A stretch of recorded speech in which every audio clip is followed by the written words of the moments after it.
పోతున్నారు అని అడిగిన. దానికి ఆయన బ్రేక్ డాన్సులు కూడా చేసుకోండి కుటుంబాలు అంటే నీకు ఆడవాళ్ళంటే ఇవాళ ఒక గౌరవం లేదు. మేము ఇచ్చేటువంటి పథకాల మీద ఒక కక్కుర్తితోటి ఆడవాళ్ళని అత్యంత కించపరిచే విధంగా బ్రేక్ డాన్సర్లుగా కుటుంబాలు వచ్చి బ్రేక్ డాన్సులు చేసుకోండి అంటే మీ బుర్రంతా కూడా గత 10 సంవత్సరాలు మరి హైదరాబాదులలో క్లబ్బులు పబ్బులు బ్రేక్ డాన్సులు ఇలాంటి ఎంకరేజ్ చేసిన చరిత్ర మీది.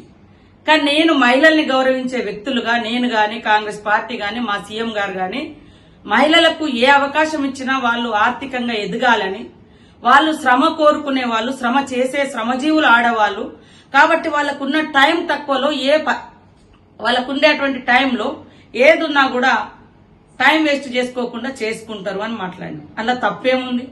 ఇవాళ మీరే అంటుర్రు కొట్టుకుంటారు ఇట్లా అవుతుంది. ఖాళీగా ఉన్నప్పుడు సీటు ఖాళీగా ఉన్నప్పుడు ఇంటికి పోయే క్రమంలో సరే వాళ్ళ ఇంటికాడ పోయి చేసుకునే పనులు బస్సులో కూర్చొని చేసుకుంటున్నారు ఇతరికి డిస్టర్బెన్స్ కాకుండా.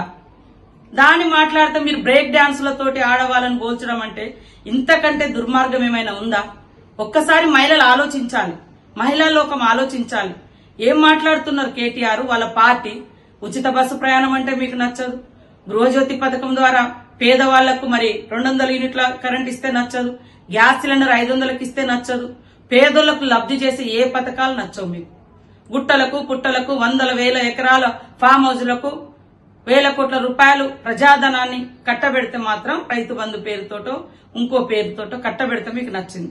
మహిళలకు ఉచిత బస్సు పయనం పెట్టిన కానుంచి ఎంత కక్కుర్తి పడుతున్నారు, ఎంత దుర్మార్గంగా ఈరోజు బ్రేక్ డాన్సులు చేసుకోండి అనే మాట నీకు ఏ రకంగా వచ్చిందని నేను అడుగుతా ఉన్నా. నేను వాళ్ళ బస్సు ప్రయాణంలో వాళ్ళు కూర్చున్న సీట్లలో గంటల తరబడి ప్రయాణంలో మరి ఖాళీ కూర్చోకుండా వాళ్ళకు చేతనైన పని వాళ్ళు